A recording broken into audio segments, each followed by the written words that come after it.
There's only two ways to learn things, the hard way or the harder way. If you're smart, you can learn the hard way. But in my experience, 99% of the planet only learn the hardest possible way. If the lesson's even 85% effective, they'll make the same mistake. It's only when they completely decimate and destroy an element of their life do they sit there and go, oh, oops, now I get it. No. That's how it goes. You're never going to be truly happy in your mind if you go against the teachings of God. I don't care how much money you make. If you're a bad person, you're not going to feel happy. I don't care how much money you make. If you snake people or lie to people or do bad to people, you're never going to feel happy true deep in your heart. True in your heart, we're intrinsically designed to do right and do good. And that's something that God gave us. And when you have that, you understand that that's more important than anything else. So these people who are up here promoting degeneracy, saying, take Percocets and bang girls and drink vodka and you're going to be, going to be great. I drink. I'm not saying I don't drink, but that's not my message. So there's no light without dark and there's no joy without pain. You can't have a rainbow without a little rain. How hard you chase pleasure and happiness, there's going to be dips and troughs in between. There's going to be come downs and downtrends. And you're going to have the juxtaposition between that time you were laughing your head off and acting giddish like a child and the time that you feel depressed as such. And I think it's much better to just adopt a very disciplined, stoic mindset. Carl Jung, the great psychotherapist, said about a persona is, don't be thinking that you're better off if you never formed one. So for Jung, it was a voyage from, say, undifferentiated self in infancy and so forth, through persona to authenticity, because you have to act out your ideals to some degree, right?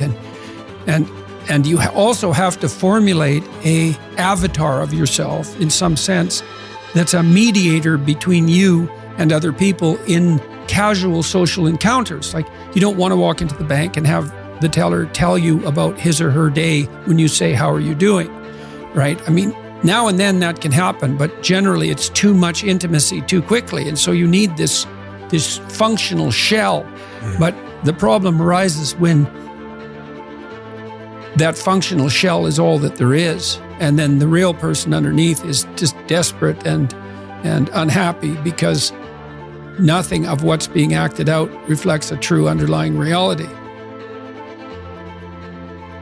I know that you don't do what you do for credit. That kind of seems to be, the antithesis of pursuing your truth and doing it in the cause of truth. But it was so wonderful to see someone that I know has had such a profound impact on so many be received in such a way.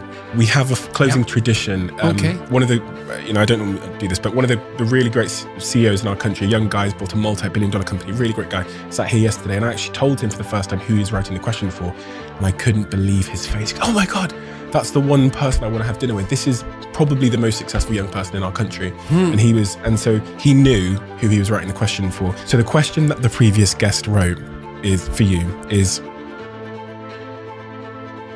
why do so many people say they're going to do something and then never follow through? And a few people do something inside their head and heart that gets them to follow through.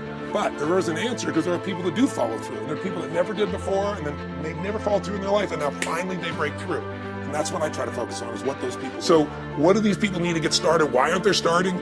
We all know the answer is fear.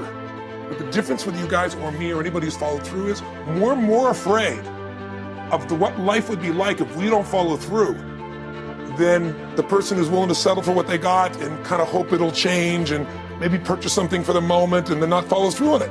It's almost like people, overachievers, have a little more fear. They're a little more afraid of missing out. They're afraid of not being there.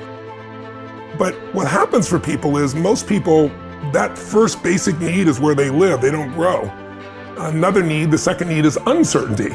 Because ironically, if you're certain all the time, you're bored out of your mind. If you're completely uncertain, you're kind of freaked out. And a balance is not it. It's the ability to use both, enter both worlds. Everything in the universe grows or dies, and contributing. Everything in the universe contributes or it's eventually eliminated by evolution.